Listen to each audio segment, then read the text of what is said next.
ان کو ماننا ہی ماننا ہے ان لاز کو. یونیورسل ہیں یعنی یہ پوری دنیا کے لیے ہیں, کسی ایک جگہ کے لیے, کسی ایک کمیونٹی کے لیے, کسی صرف یہ نہیں ہے کہ صرف مردوں کے لیے ہے, عورتوں کے لیے نہیں ہے.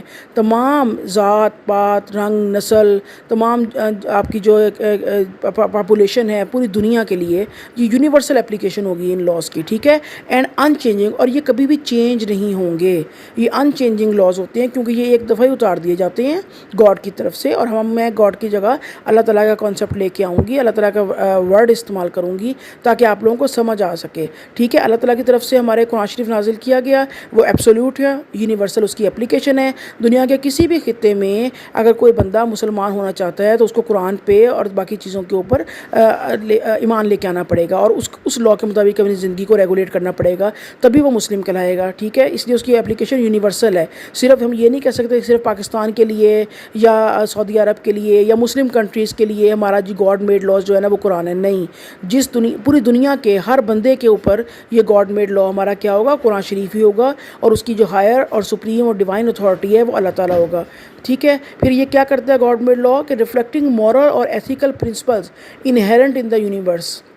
جو بھی لا ہوگا جو گاڈ میڈ لا کی کیٹیگری میں ہم رکھ رہے ہیں, ہمیشہ جو بھی مذہب ہوتا ہے نا وہ ہمیشہ مورلی اور ایتھیکل پرنسپلس پہ ڈیپینڈ کرتا ہے.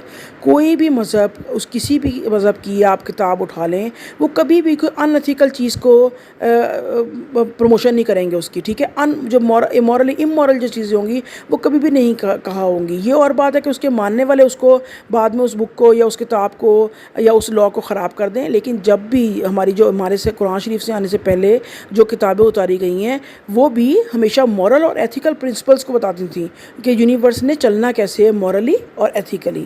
یہ تو ہمارے گاڈ میڈ لاز آ گئے. اس کی ایگزامپلس پڑھ لیں. مسلمس کے لحاظ سے قرآن کو ہم کہتے ہیں ہمارا گاڈ میڈ لا ہے.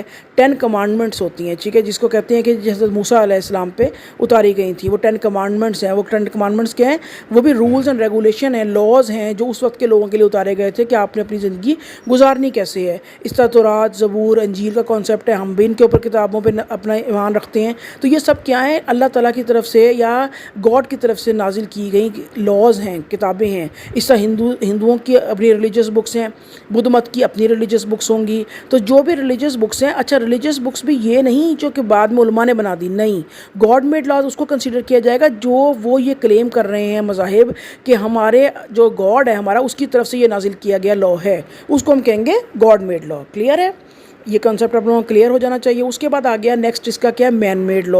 اب ایک تو ہمارے پاس آ گیا religious laws, God made laws. اس کے بعد جب انسان ہے, اس انسان نے اس پوری دنیا میں سروائیو کرنا ہے, اپنی حکومت کریٹ کرنی ہے, اس دنیا کے افیئرس کو چلانا ہے, تو اس کے لیے بہت سارے ایشوز کے اوپر لا میکنگ کی ضرورت پڑتی ہے. اور جو انسان ہے جو اس خطے میں, اس علاقے میں, اس ریجن میں, اس کنٹری میں جو موسٹ پاورفل انسان ہوگا یا باڈی آف مین ہوگی جو ریگولیٹ کر رہی ہوگی اس کنٹری کے افیئرس کو, فار ایگزامپل گورنمنٹ, تو وہ لاز بنائے گی. جب وہ لاز بنائے گی تو گورنمنٹ کے اندر بھی انسان ہوتے ہیں, تو ان کے بنائے ہوئے قانون کو ہم کہتے ہیں مین میڈ لا. وہ کوئی ایک انڈیویجول بھی بنا سکتا ہے, وہ باڈی آف انڈیویجولز بھی ہیں, وہ آرگنائزیشنز بھی ہو سکتی ہیں, وہ کمپنیز بھی ہو سکتی ہیں, وہ آپ کی گورنمنٹ آف پاکستان بھی ہو سکتی ہے, یعنی کہ کوئی بھی اتھارٹی ہو سکتی ہے جو لا بنائے گی. دیکھنا صرف کیا ہے کہ اس کے اندر جو بنانے والی پاور ہے وہ کیا انسان ہے, تو اس کو ہم کہیں گے مین میڈ لا. اس کو پازیٹیو لا بھی کہتے ہیں, مین میڈ لا کو پازیٹیو لا بھی کہتے ہیں. جس طرح گاڈ میڈ لا کو ہم ڈیوائن لا کہتے ہیں, اس طرح مین میڈ لا کو کیا کہتے ہیں, پازیٹیو لا. یہ کیا ہوتا ہے, is created by humans to regulate behaviour in a society. اپنے جو بیہیویئر ہیں سوسائٹی کے اس کو ریگولیٹ کرنے کے لیے یہ کریٹ کرتے ہیں, انسان ہی بناتے ہیں.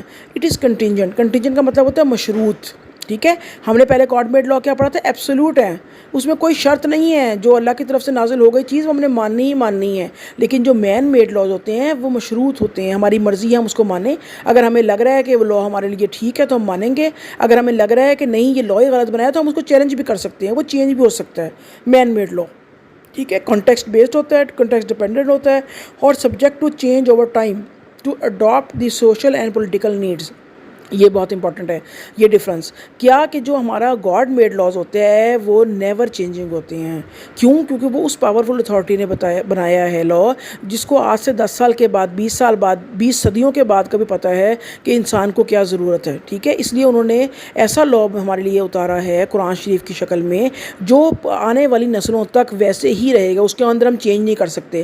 لیکن جو مین میڈ لا ہے نا, اس میں جو انسان ہے اس کا اتنا ویژن اتنا بڑا نہیں ہوتا, اس کا ویژن لمیٹڈ ہوتا ہے. اس کو 10 سال تک کہ وہ اپنے فیوچر کو سیو کرنے کے لیے لیجسلیشن کر سکتا ہے, لاز بنا سکتا ہے, 20 سال کے لیے کر سکتا ہے, ایک صدی کے لیے کر سکتا ہے, لیکن اس سے زیادہ نہیں سوچ سکتا. وہ انسان کی کیپیسٹی اتنی نہیں ہے. تو جو مین میڈ لاز ہوتی ہیں وہ پولیٹیکل اور سوشل نیڈز جو سوسائٹی کی ہے نا اس کے لحاظ سے چینج ہوتے رہتے ہیں. سوسائٹی کی نیڈز کے لحاظ سے ہو سکتا ہے 50 سال کے بعد ایک جو لا بنایا گیا ہے 50 سال تک وہ سوسائٹی نے اس کے اوپر عمل کیا, لیکن 50 سال کے بعد سوسائٹی میں ایسی چینج آ گئی ہے کہ اس لا کی ضرورت نہیں پڑی. تو جب اس لا کی ضرورت نہیں ہے تو اس کے اندر ہم چینج کر دیتے ہیں, یا پولیٹیکلی کوئی ایسی چینج آ گئی ہے سوسائٹی میں تب بھی لاس چینج ہو جاتے ہیں. مین میڈ لاس پولیٹیکلی اور سوشل نیڈز کے لحاظ سے چینج ہوتے ہیں. ایگزامپل اس کے کیا ہیں؟ اسٹیٹیوٹری لا, یہ ہم ان ڈیٹیل پڑھیں گے جب میں آپ کو آگے پڑھاؤں گی کلاسیفیکیشن آف لا. اسٹیٹیوٹری لاس یہاں سمجھانے کے لیے جو ہماری گورنمنٹ بناتی ہے لیجسلیشن کے ذریعے اسے کہتے ہیں statutory laws, which are laws created by legislature. Legislature کا مطلب کیا ہے؟ پارلیمنٹ. سنا ہے نا پارلیمنٹ, یہ خبروں میں بھی بڑا سن رہا ہے جی پارلیمنٹ کے اجلاس ہو رہے ہیں. وہ کیا کرتے ہیں؟ وہ لا میکنگ باڈی ہے ہماری لیجسلیچر, وہاں پر لیجسلیشن لا بناتی ہے. ٹھیک ہے, سوسائٹی کو ریگولیٹ کرنے کے لیے مختلف ایشوز پہ. یہ ان کی مثال ہمارے پاس مختلف ایکٹس کہتے ہیں, جس طرح آپ لوگوں کی بکس ہوتی ہیں نا, اس طرح لا میں جو ہم پڑھتے ہیں ہر ایشو کے اوپر 20 25 50 100 500 رولز بنا دیے جاتے ہیں. فار ایگزامپل فیملی افیئرس کو ریگولیٹ کرنا ہے, اس کے لیے رولز بنا دیے. اس رولز ریگولیشنز بنائے, لاز بنائے کہ جی نکاح کیسے ہوگا, طلاق کیسی ہوگی, طلاق دینے کا طریقہ کار کیا ہے, کس طرح پروسیجر ہوگا, بچوں کی کسٹڈی کیسے ڈیل کی جائے گی, مختلف ایشوز. تو جی مختلف ایشوز پہ. تو اس سارے ایک جو ہمارا ہوگا سبجیکٹ سمجھ لیں اس کو, تو اس کو ہم کہتے ہیں ایکٹ, کہ یہ مسلم فیملی ایکٹ ہے یا مسلم فیملی لا آرڈیننس ہے. ایکٹ بھی کہہ سکتے ہیں اسے, آرڈیننس بھی کہہ سکتے ہیں. اسی طرح ایک ملک کا کانسٹیٹیوشن آف پاکستان ہوتا ہے, اس میں ہر چیز کو ڈیفائن کر دیا جاتا ہے کہ کس طرح پریزیڈنٹ سلیکٹ ہوگا, کس طرح پرائم منسٹر بنے گا, کس طرح الیکشن ہوں گے, کس طرح گورنر اپوائنٹ ہوں گے, کس طرح ہائی کورٹ بنے گی, کس طرح سپریم کورٹ بنے گی. ان ڈیٹیل ہر جو پاکستان کا یا اس ملک کا جو مین طریقہ کار ہے اس کو چلانے کا وہ کانسٹیٹیوشن میں ڈکلیئر کر دیا جاتا ہے. تو یہ سارے کون بناتا ہے؟ چاہے ایکٹس ہوں, چاہے آرڈیننس ہوں, چاہے اسٹیٹیوٹری لاز ہیں, چاہے کانسٹیٹیوشن ہو, وہ انسان بناتے ہیں. اس لیے ان کو ہم کیا کہتے ہیں؟ Man made laws. کلیئر ہے جی. نیکسٹ ہمارا ہے جی heading sources of God made law. جس طرح کہ ہم نے بڑی ڈیٹیل میں ڈسکس کر لیا, اب آپ کو پتہ چل جائے گا سورس کا مطلب کیا ہوتا ہے, بنانے والا کون ہے, ماخذ کیا ہے, کہاں سے یہ اخذ کیا گیا ہے لا. تو گاڈ میڈ لا میں کون ہوگا؟ گاڈ. سب سے پہلا سپریم تو گاڈ سورس ہے. God made law is often associated with transcendent sources rooted in religious and philosophical traditions. اور کہاں سے یہ اوریجنیٹ ہوتے ہیں؟ ریلیجس, ہمارے ریلیجن سے, اور فلاسفیکل ٹریڈیشنز جو روایات ہماری چلی جاتی ہیں جو ریلیجس بیس ہوتی ہیں اس کو کہتے ہیں کہ وہ سورس ہے گاڈ میڈ لا کا. It is believed to derive its authority from a divine power and its legitimacy is considered beyond human interpretation. اچھا, یہاں پر ہم کیا سمجھتے ہیں کہ اس کی جو سورس ہے مین وہ کون ہے؟ ڈیوائن پاور ہے. اور اس لیجیٹمیسی کا یہ کتنا لیگل ہے, یعنی کہ اس کے اوپر عمل کرنا ہے کہ نہیں کرنا, کتنا ویلڈ لا ہے, وہ نہ انسان کی انٹرپریٹیشن سے پرے کی بات ہے. فار ایگزامپل اگر ایک انسان کو سمجھ نہیں آ رہا گاڈ میڈ لا یا کوئی جو قانون اللہ کی طرف سے آیا ہوا ہے اور ہمارے کانشیس کے مطابق ہم اس کو انٹرپریٹ کر رہے ہیں کہ نہیں یہ تو صحیح نہیں لگ رہا, تو یہ ہماری کیپیسٹی نہیں ہے, ہم ایسا آرگومنٹ کر نہیں سکتے گاڈ میڈ لا پہ. گاڈ میڈ لا جو ہوتا ہے اس کو ایز اٹ از ماننا ہماری مجبوری ہے. کیوں؟ کیونکہ اس کو سمجھنا, اس کی پیچھے لاجک کو, اس کے پیچھے ریزننگ کو سمجھنے کی ہمیں کوشش کرنی چاہیے. اگر ہمیں سمجھ آ جاتی ہے تو بہت اچھی بات ہے, ریسرچ کرنی چاہیے. لیکن اگر ریسرچ کرنے کے بعد بھی ہمیں کوئی وہ لا جو شریعہ لا ہے ہمارا یا گاڈ میڈ لا ہے, اگر وہ ہمیں سمجھ نہیں نہ آ رہا تو ہم اس کو انٹرپریٹ نہیں کر سکتے. ہم یہ نہیں کہہ سکتے کیونکہ ہمیں سمجھ نہیں آ رہا, پاکستان کے تمام علماء کو سمجھ نہیں آ رہا اس لیے لا غلط ہے. اس طرح کی حرکت نہیں ہم کر سکتے. ہم نے اس لا کو بے شک ہمیں سمجھ آ جاتا ہے تو اس کی ریزن سمجھ آ جاتی ہے, بہت اچھی بات ہے. اگر اس کی ریزننگ ہمیں سمجھ نہیں آتی تب بھی ہم نے اس کو ماننا ہی ماننا ہے. ٹھیک ہے، کیونکہ اس کا سورس جو ہے وہ ڈیوائن ہے اور سپریم ہے، اور یہ ہمارے ریلیجن پہ ڈیپینڈ کرتا ہے۔ ایگزامپلز آف سورسز کیا ہے اس کی، یعنی گورنمنٹ لاء کے سورسز کیا ہیں؟ ریلیجیس ٹیکسٹ، ہماری کتابیں ریلیجیس، اور فلاسفیکل ٹیچنگز، اور جو ہماری تعلیمات ہیں فلاسفیکلی، وہ اس کے سورسز ہیں۔ اگر بات کریں sources of man made laws, وہ کیا ہیں؟ Man made laws drive from various sources including constitutions. اب کانسٹیٹیوشن سے بھی آگے مزید لاز بنتے ہیں، اس لیے کانسٹیٹیوشن ایک سورس آف لا ہو سکتا ہے، ٹھیک ہے۔ سیکنڈ ہمارا سورس آف لا کیا ہوگا؟ لیجسلیٹو باڈیز، یعنی کہ پارلیمنٹ، جس طرح ہم نے ڈسکس کر لی، پارلیمنٹ لا میکنگ باڈیز ہوتی ہیں، وہ بھی لاز بناتی ہیں۔ جو لاز وہ بنائیں گی اس لا کا سورس کیا ہوگی؟ پارلیمنٹ ہوگی۔ اسی طرح انٹرنیشنل آرگنائزیشنز، انٹرنیشنل لیول پہ بہت ساری آرگنائزیشنز ہوتی ہیں جو لاز بناتی ہیں، جن کو ہم کہتے ہیں انٹرنیشنل لا۔ جیسے یونائٹڈ نیشنز ہے نا، یونائٹڈ نیشنز مختلف کنٹریز کے لیے لا بناتی ہے کہ آپ نے اپنے افیئرس کو ریگولیٹ کیسے کرنا ہے، پیسفلی اپنے ڈسپیوٹس کو سالو کیسے کرنا ہے تاکہ عالمی جنگ نہ ہو سکے۔ تو جو یہ لاز ہوں گے اس کا سورس کیا ہوگا؟ ہمارا انٹرنیشنل آرگنائزیشنز، ٹھیک ہے۔ ہاں جی، نیکسٹ اس کی پوائنٹ ہے، the authority of man made law comes from the consent and agreement of the people it governs. اچھا، اب یہ ہے کہ جو ہمارا مین میڈ لا ہے نا، اس کی اتھارٹی کس پہ ڈیپینڈ کرتی ہے؟ کنسینٹ اور ایگریمنٹ میں، یعنی جو پیپل ہوتے ہیں جن کے لیے وہ لا بنایا جا رہا ہے نا، ان کی مرضی پہ اور ان کے ایگریمنٹ پہ، ان کے معاہدے پہ بہت ڈیپینڈ کرتا ہے مین میڈ لا۔ کیا کیسے؟ کہ اگر کوئی پاکستان پہ لا بن رہا ہے اور اگر پاکستان کی جنرل پبلک کی، تمام پاکستان کی جنرل جو پبلک ہے اس کی ول کے وہ خلاف ہے، اس کی کنسنٹ شامل نہیں ہے، تو ایسا لا پاکستان میں سسٹین نہیں کر سکتا، ہم اس کو ختم کروا سکتے ہیں، ٹھیک ہے۔ اگر تمام پاکستانی کہیں کہ جی یہ لا ہمارے خلاف ہے، ہمارے اگینسٹ ہے، ہم اس کو بننے نہیں دیں گے، یا اگر بن گیا تو اس کو ختم کیا جائے، تو اس کی اتھارٹی ڈیپینڈ کرتی ہے کنسنٹ پہ اور ایگریمنٹ آف پیپل کے اوپر جن کے لیے وہ لا بنایا جاتا ہے۔ جبکہ جو مین میڈ لاز ہیں اس کے اوپر ہم ایسا نہیں کر سکتے، ہم جو گاڈ میڈ لاز ہے اس کے اوپر ایسا نہیں کر سکتے۔ گاڈ میڈ لا کی اتھارٹی کو ہم چیلنج نہیں کر سکتے، وہ ہمیں سمجھ آئے یا نہ آئے، ہم نے اس کو ماننا ہی ماننا ہے، ہم اس کو چیلنج کر کے ختم نہیں کروا سکتے۔ ہماری کنسنٹ یا ایگریمنٹ کی کوئی حیثیت نہیں ہے گاڈ میڈ لاز میں، ہم نے اس کو ماننا ہی ماننا ہے، ٹھیک ہے۔ نیکسٹ اس کی ایگزامپل اگر ہم دیکھ لیں سورسز کے کیا ہے؟ کانسٹیٹیوشنس، اسٹیٹیوٹ، کورٹ ڈیسیجن، جو کورٹ ڈیسیجنس کرتی ہیں وہ بھی ایک طرح کا سورس آف لا بن جاتا ہے، ٹھیک ہے، اسے پریسیڈنٹس بھی کہتے ہیں۔ انٹرنیشنل ٹریٹیز کا مطلب انٹرنیشنل لیول پہ جو ہم ایگریمنٹ کرتے ہیں وہ۔ ہماری کسٹمز، ہماری روایات، آپ نے دیکھا ہوگا جی کسی خاص قبیلے کی روایت ہے تو وہ روایت وہاں پر لا کی حیثیت اختیار کرتی ہے۔ ہم یہ کہتے ہیں کہ جی کسی قبائلی علاقے میں چلے جائیں، جی ہماری یہ روایات ہے، ان کی روایات آپ نے دیکھی ہیں کتنی سخت ہوتی ہیں، جی ہماری روایات ہے کہ عورت کو باہر نہیں نکلنے دینا، تو وہاں پر عورت اگر باہر نکلے گی تو وہ یہ سمجھتے ہیں کہ لا توڑا ہے، ٹھیک ہے، وہاں پر وہ اس کو لا سمجھتے ہیں، ان کسٹمز کو لا سمجھتے ہیں۔ یہ میں ان ڈیٹیل آپ کو سورسز آف لا کا ہم ایک لیکچر تیار کریں گے، وہ میں آپ کے ساتھ شیئر کروں گی، اور legislation, precedent, constitution, custom, international treaties, یہ سارے ہمارے سورسز ہیں مین میڈ لاز کے، بڑے important.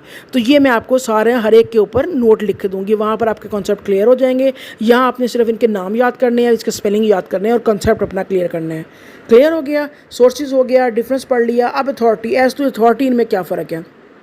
The authority of God made law is believed to be derive from a divine power اور سورس، ٹھیک ہے۔ اتھارٹی کیا ہے؟ کہاں سے ڈرائیو ہو رہی ہے؟ ڈیوائن پاور اور سورس سے، وہی سیم بات ہے، کوئی مشکل نہیں ہے، سیم کانسیپٹ آپ کا کلیئر ہو جائے گا، بہت ایزی لیکچر ہے۔ دس لا از کنسیڈرڈ ان چینجنگ، یا ان چینجنگ ہے، and its legitimacy is not subject to human interpretation اور الٹریشن۔ ہیومن انٹرپریٹیشن اور یا ہیومن الٹریشن کی نہیں کی جا سکتی ہمارے گاڈ میڈ لا میں۔ It is often upheld as the ultimate moral and ethical framework, اس کو ہم الٹیمیٹلی مورل اور ایتھیکل فریم ورک سمجھتے ہیں گاڈ میڈ لا کو، کلیئر ہے۔ یہ ہمارا ہو گیا کمپلیٹ لیکچر، بہت ایزی ہے، یہ کنکلوژن ہے، آپ نے پڑھ لینا ہے۔ اب یہ دیکھیں یہاں سے ہمارے ایم سی کیوز سٹارٹ ہو رہے ہیں، یہاں پر میں نے آپ لوگوں کے ایک سلائڈ کے اوپر ایک ایم سی کیو اس لیے شیئر کیا ہے تاکہ آپ لوگ اس کو یہاں پر اس ویڈیو کو سٹاپ کر سکیں، سٹاپ کر کے آپ نے یہاں پر اس کو لکھنا ہے اور اس کے بعد نیکسٹ چلنا ہے، کوشش کرنی ہے کہ یہاں پر اس کا آنسر دیں۔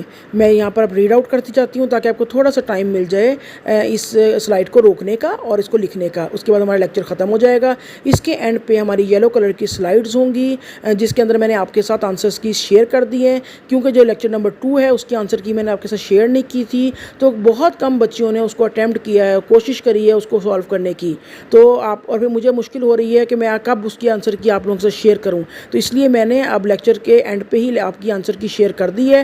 آپ نے آنیسٹلی اس کو خود اٹیمپٹ کرنا ہے، پھر اس کے وہاں سے اس کے ساتھ میچ کرنا ہے اور پھر کمنٹ باکس میں، اس لیکچر کے کمنٹ باکس میں بتانا ہے کہ آپ کے کتنے آنسر ٹھیک ہوئے۔ اور اسی کی بیس پہ آپ کی اٹینڈنس لگے گی. یہ آپ کا MCQ نمبر 2 ہے, اس کو اسٹاپ کر لیں. Which of the following is an example of God made law? ABCD option ہے, ان میں سے آپ نے رائٹ آپشن کو ٹک کرنا ہے. تھرڈ MCQ آپ کا ہے مین made law is characterised by ABCD being absolute and unchanging, divine origin, its adaptability and human creation, philosophical principles. ان میں سے رائٹ آپشن کو ٹک کرنا ہے. نیکسٹ ہے ہمارا MCQ number 4. What is an example of man-made law? MCQ number 5. Where does God-made law derives its authority from? ABCD. 4 option ہیں, ان میں سے رائٹ ون کو اس کو ٹک کریں. Number 6. Man made law sources can include. اس کے آپ نے سورسز بتا دینے ہیں مین میڈ لا کے کون کون سے ہیں, ان میں سے جو آپ کو صحیح لگ رہا ہے ان کو آپ نے ٹک کر لینا ہے. 7. Which law is often subject to debate and interpretation. کس لا پہ ہم ڈبیٹ کر سکتے ہیں اور انٹرپریٹیشن کر سکتے ہیں؟ 4 آپشن ہے, 4 میں سے آپ نے رائٹ والے کو ٹک کرنا ہے. What is the primary source of authority for main made law? Primary source of authority کون سا ہے مین میڈ لا کا؟ ٹھیک ہے, یہ کلک کرنا ہے آپ نے صحیح answer. 9. Which law is considered in changing and absolute. کس لا کو آپ سمجھتے ہیں کہ وہ ان چینجنگ اور ایبسلیوٹ ہے؟ اتنی ڈیٹیل میں ہم نے یہ لیکچر پڑھا ہے. آئی ہوپ آپ لوگ اس کو بڑے ایزیلی رائٹ آنسر کو کلک کر لیں گے. ٹھیک ہے. 10. The 10 commandments are an example of. 10 commandments کس کی ایگزامپل ہے؟ مین میڈ لا کی ہے, انٹرنیشنل لا کی ہے, اسٹیٹیوٹری لا کی ہے, یا گاڈ میڈ لا کی ہے؟ 11. What is the primary purpose of man made law? کیا پرپز ہوتا ہے مین میڈ لا کا؟ ٹھیک ہے, اس کو آپ نے ٹک کرنا ہے رائٹ آنسر کو. MCQ number 12.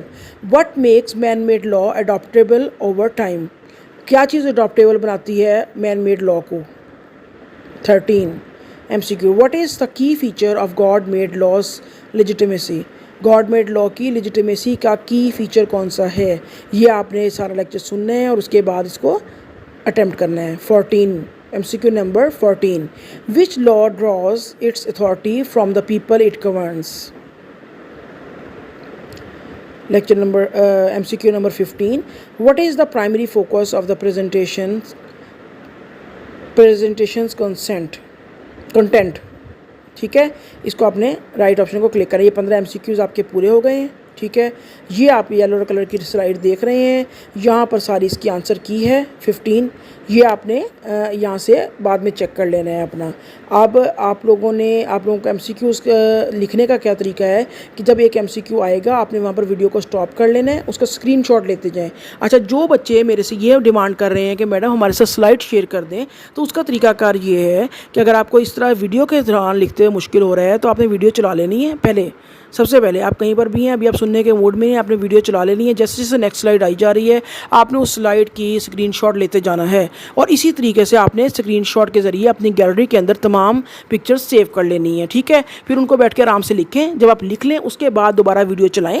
دوبارہ ویڈیو چلانے کے بعد آپ اپنی طرف سے نوٹس پڑھتے جائیں اور ساتھ ساتھ لیکچر سمجھتے جائیں. یہ میں آپ کو وہ ٹرک بتا رہی ہوں جو آپ کے لیے ایزی ہوگا کہ آپ نے ویڈیو جب سٹارٹ کرنی ہے, صرف ابھی بے شک آپ سن نہیں رہے, یا تو سن بھی رہے ہیں, سنتے سنتے ساتھ ساتھ اپنے اسکرین شاٹ آپ نے بناتے جانے ہیں ہر سلائڈ کے. جب آپ اسکرین شاٹ بنا لیں گے تو اس کے بعد آپ جب گیلری میں جائیں گے تو آرام سے آپ ان اسکرین شاٹ کی مدد سے اپنے رجسٹر کے اوپر اس کو اتار سکتے ہیں. یہ سلائڈس کے اوپر مٹیریل کیونکہ میں نے بہت بڑا فونٹ سائز کر کے لکھا ہے, اس لیے یہ آپ کو مٹیریل ہو سکتا ہے بہت زیادہ لگ رہا ہو, لیکن جب آپ اس کو کاپی پہ اتاریں گے تو آپ یہ دیکھیں گے کہ ایک ہیڈنگ کے نیچے صرف 4-5 لائنز ہیں, زیادہ مشکل نہیں ہے. آدھے گھنٹے کے اندر آپ آرام سے اس کا سبجیکٹیو اور آبجیکٹیو تمام ڈیٹا اپنی کاپی پہ لکھ سکتے ہیں.